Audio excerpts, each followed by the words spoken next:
We've been wanting to take this flight in the Gamebird down to Marathon Key for some time now, but we just haven't had the right day. And we finally got that day. The tides were right, we had low tide, the sun was directly over us, weather was perfect, and the ocean was flat calm. And those were important points to have for the kind of flight we wanted to do. We did all our checks, everything was good, the TFR wasn't going to be affecting us. Everything was ready. But I never expected what was going to happen when we landed in Marathon, and I'll never make that mistake again.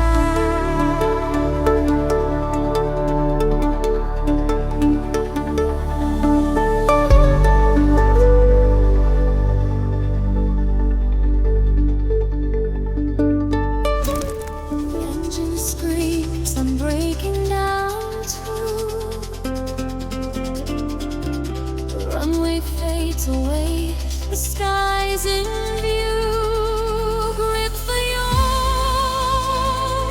my heart takes flight, chasing stars. See, the views around us today are beautiful, and here we go. Giddy up.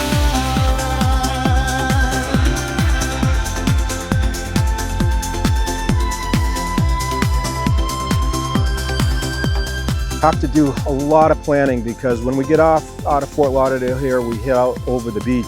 As soon as we take a right turn, we're at about 500 feet, and there are banner towers everywhere, and everybody loves to fly up and down the ocean at 500 feet. It's great. The problem that we have is when we're in the Gamebird, we are running them over.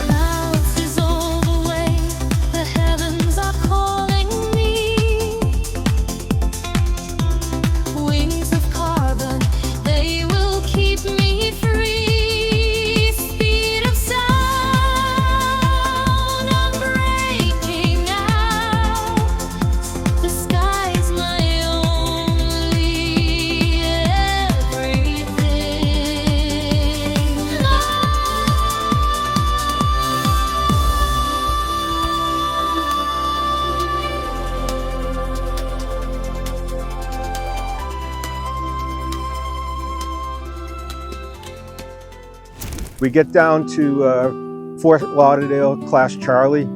Typically, we're pretty good. They usually allow us to just stay right along the ocean going through the Class Charlie, and today was a perfect day because they were taking off from the west.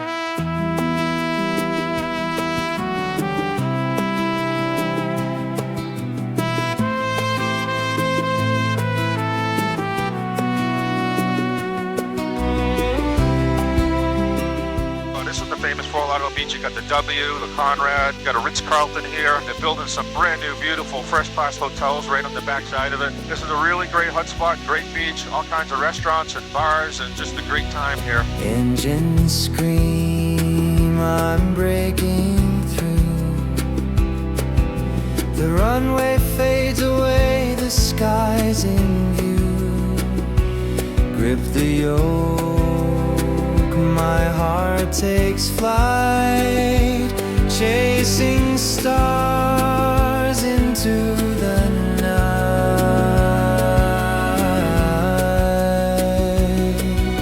Fly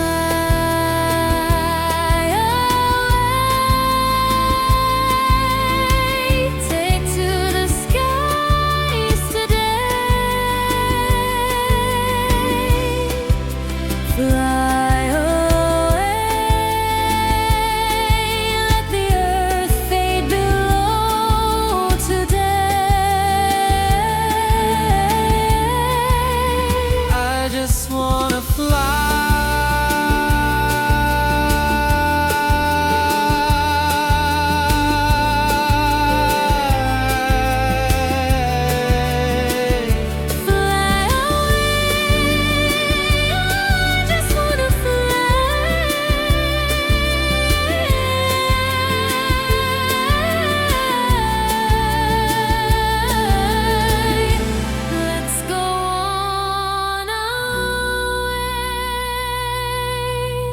To a place we've never been before. 7 Echo, Bravo, Miami.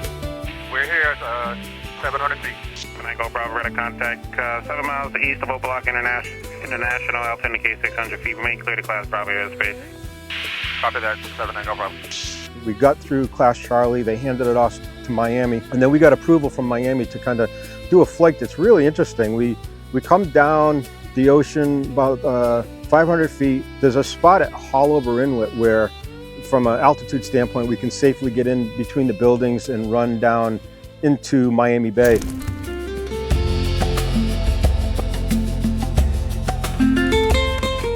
We went through and did some touring around Indian Creek Country Club and community, which is just absolutely, probably one of the nicest communities down in South Florida. You got Tom Brady lives there now. You got Jeff Bezos has some houses there. You got Ivanka and Jared are now there. A lot of just beautiful homes and stuff. They have their own police department. They have their own police boats that are always patrolling along the outside of the community.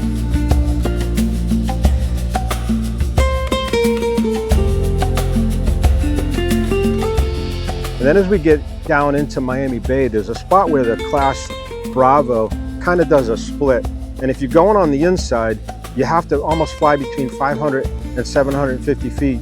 And then on the outside, you can come up to like 750 to 1,000. And what we're trying to do is we have to talk with them to coordinate because we're going to go out the cut. And there's a couple of spots when we're threading that needle, if you want to stay on the inside of the bay, that we have to be at a certain altitude, because when we fly down the inlet, you got the cruise ships on the right, you got buildings on the left. So you're in an area where you got to be very precise on the altitude, or else you're going to be busting minimums.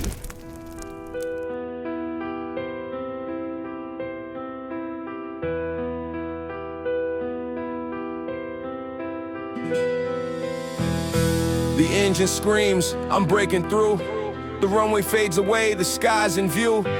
Grip the yoke, my heart takes flight, chasing stars into the Miami night.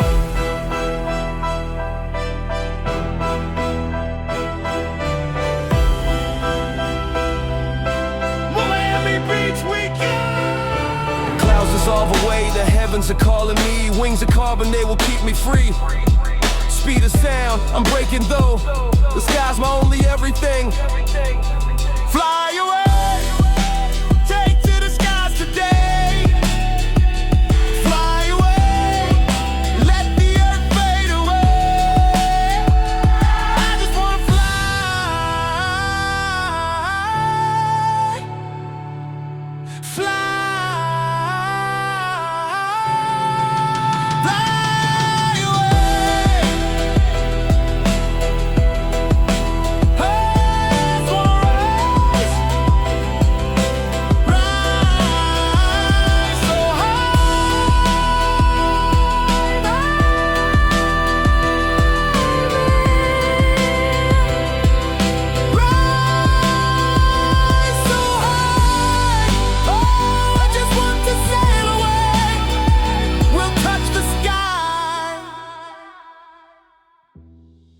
Now we're going to head right southbound. You're going to see Virginia Key, Key Biscayne right here, and Fisher Island.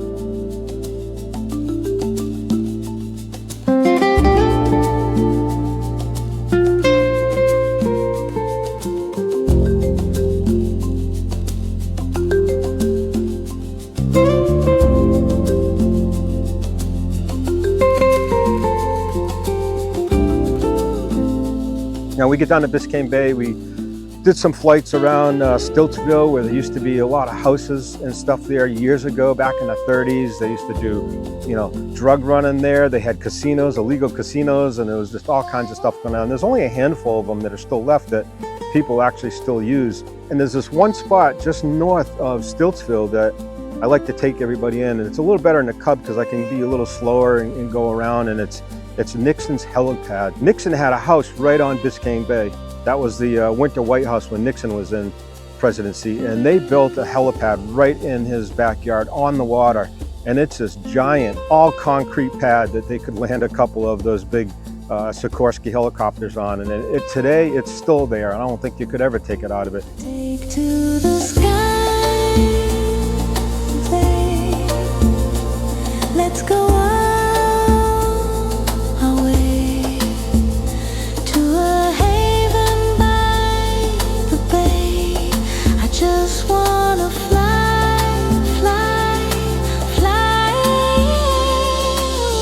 Then from there, the bottom of Biscayne Bay, we have to kind of bounce back up to about 3,000 feet to get us enough glide range. So if we lose an engine or something, you know, between the point of Biscayne Bay and then where the keys start, we want to be able to have enough glide range there. So we bounce up to about 3,000 feet. And then we get back down. When we get to the very tip of the northern tip of the Keys, we drop it back down to about 500, 700 feet. And then we run down into Ocean Reef Club. Now, if you guys know the Ocean Reef Club, it's a private club, has its own airstrip there.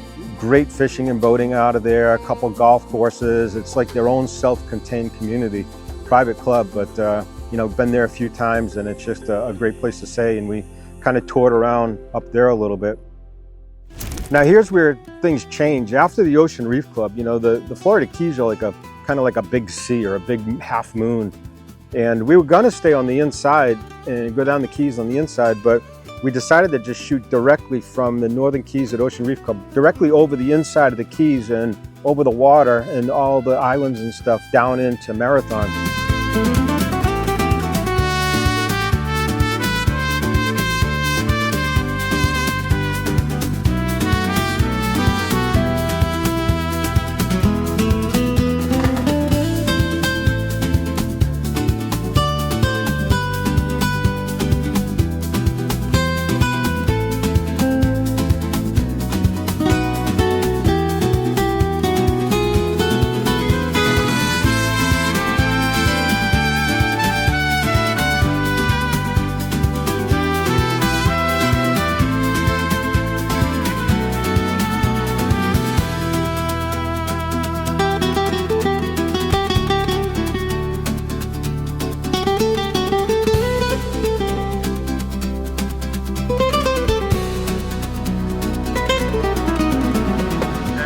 Gamebird is a midfield left downwind for runway 7, Marathon. So departing runway 7, staying in a close left pattern, Marathon. We have that downwind traffic inside. Copy that. Just holding at runway 7 for landing traffic. Try to depart after it's clear. And Gamebird short final with 7, Marathon.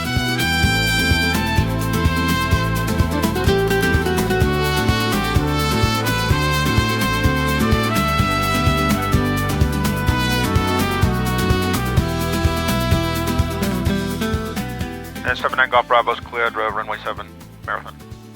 We got into Marathon, landed, shut the plane down, went into the FBO there. We got the Millionaire there who are always great to us. The whole first part of the flight was pretty non-eventful. We just got down into Marathon and then we got an Uber and head to the restaurant.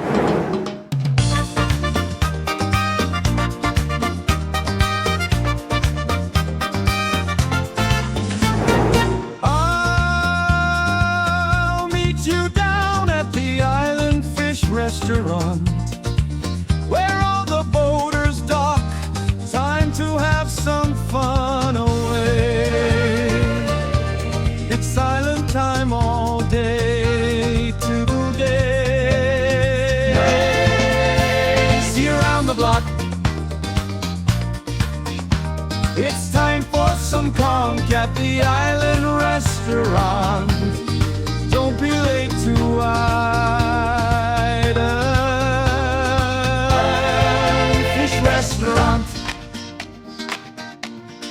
Island Fish Restaurant. The Island Fish Company restaurant, they were awesome. They hooked us up. They got us a great spot right on the dock and stuff there. And it's a great place to go, even if you got a helicopter. So if you helicopter, you can fly right in there, land right in the backyard.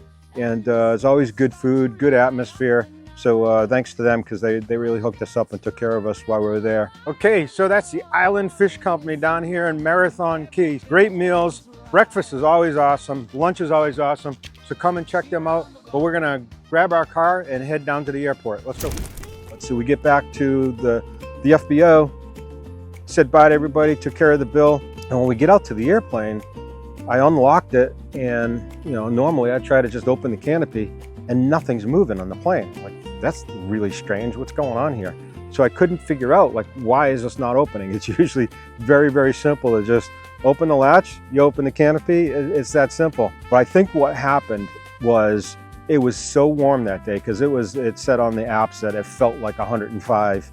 And when you just touch the plane, it would burn you. I think the plane actually, the carbon fiber and stuff in the plane swelled from the heat. And it swelled to the point where we couldn't even lift the canopy. We couldn't get it off. We had all of our fingers in it. We didn't even film much because we needed all the camera guys and everybody. We had to get our fingers in there to try to lift it.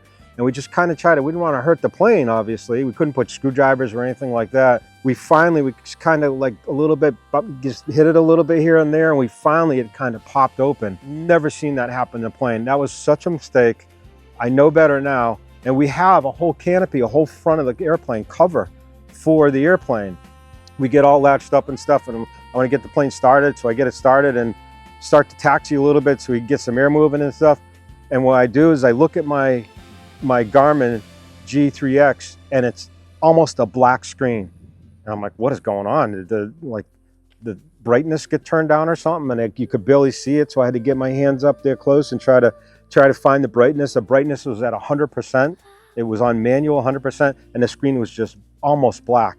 I could barely see anything on the screen, and I'm like, what's going on? And it must have been that it was so hot in the airplane that the screen just wasn't coming bright. I had my phone with Garmin Pilot on it, so I could at least get my frequencies and stuff like that, because I could dial in the frequencies on the panel below, you know, because I got the main radio that ties in with the Garmin Touch, and at least I could dial in my frequencies and stuff. So I'm like, okay, well, we're fine. I mean, it's day VFR.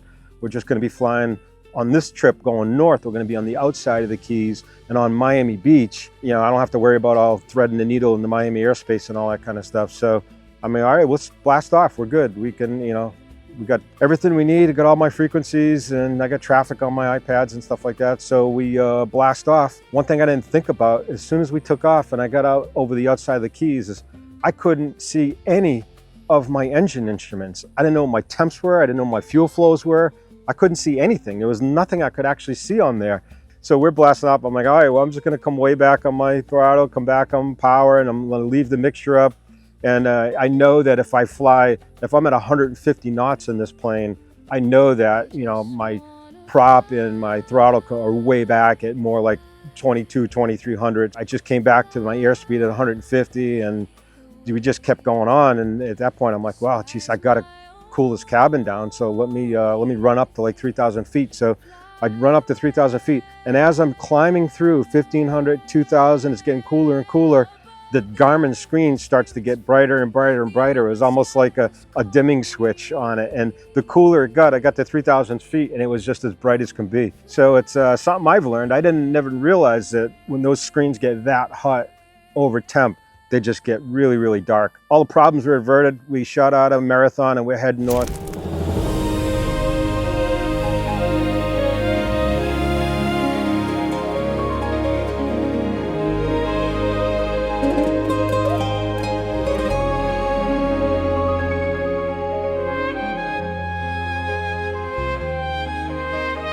Okay, 7 Echo Bravo, we are on the roll, runway 7, you're clear. All right, there's our airspeed, everything's in the green.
sea is my call, horizons where I'll never find.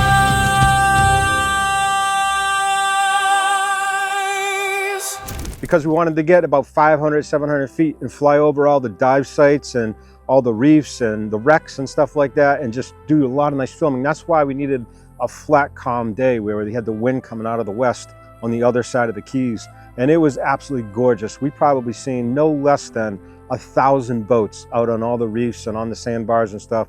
And I've done a lot of diving, fishing, boating all over that area. And it was one of the best days I have ever seen.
And just a little bit north of Molasses Reef is the Spiegel Grove wreck. So I looked out as we were flying from Molasses and I see the 4 balls and there's 4 boats on it. I'm like, oh, we got to go over and see what's going on there. And that wreck, that Spiegel Grove, it's an old Navy destroyer that's sunk, and I think the top's at about 60 feet and the bottom's at about 130 feet. It's about a 500-foot long wreck.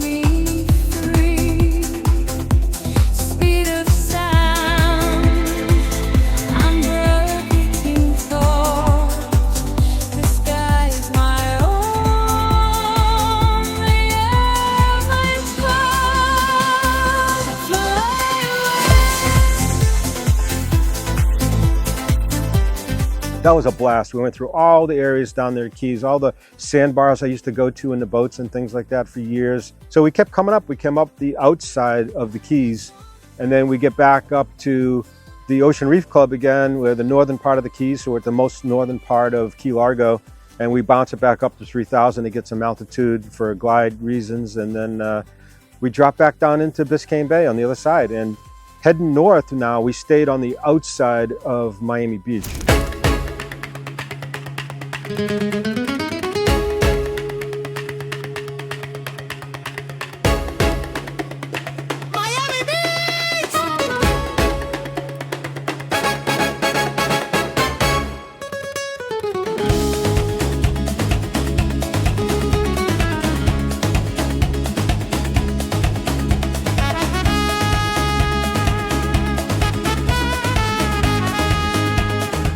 We're on the beach, and then we got to the Fontainebleau Hotel, and it's like it's a beautiful hotel. Been there many times. It's like a half moon looking hotel, and you'll see the balcony right here where they filmed The Bodyguard, and that was on the balcony where Whitney Houston was out in the balcony, and then all the fireworks go off and stuff. That's the Fontainebleau there. We go there, we kept going up north, and tons of great hotels and stuff. It's just such a whole great strip there.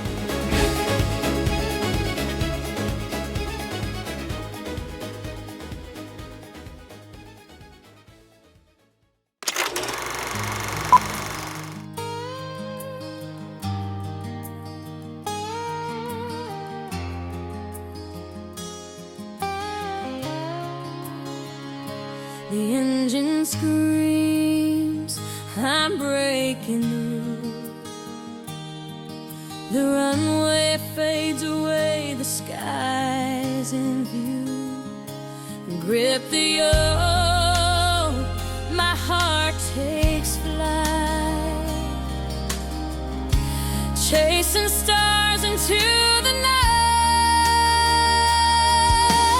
Clouds dissolve, the heavens are calling me. Wings of carbon, they keep me free. Speed of sound, I'm breaking away. The sky's my only everything. Fly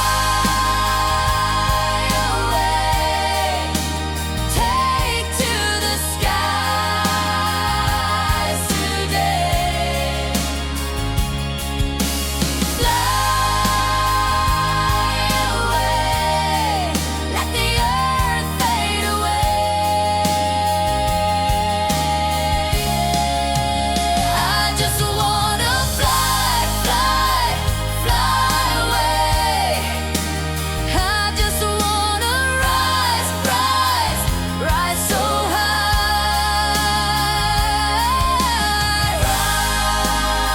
Rise so high. Oh, I just wanna sail away and touch the sky.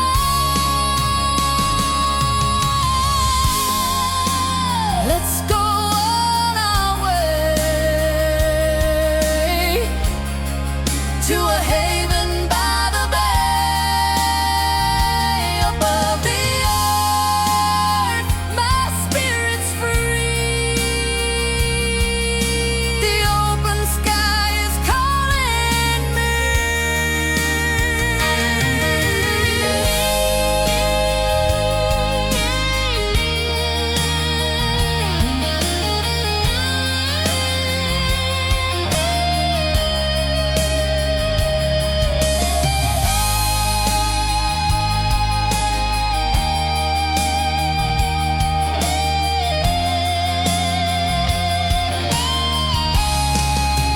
I just wanna fly, fly, fly away. Fly away.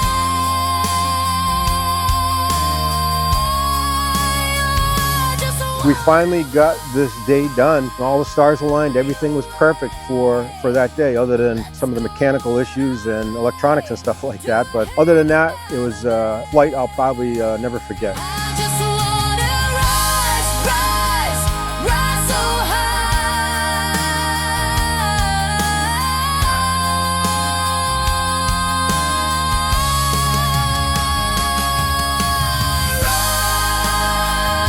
Rise so high. Oh, I just wanna sail away. We'll touch the sky.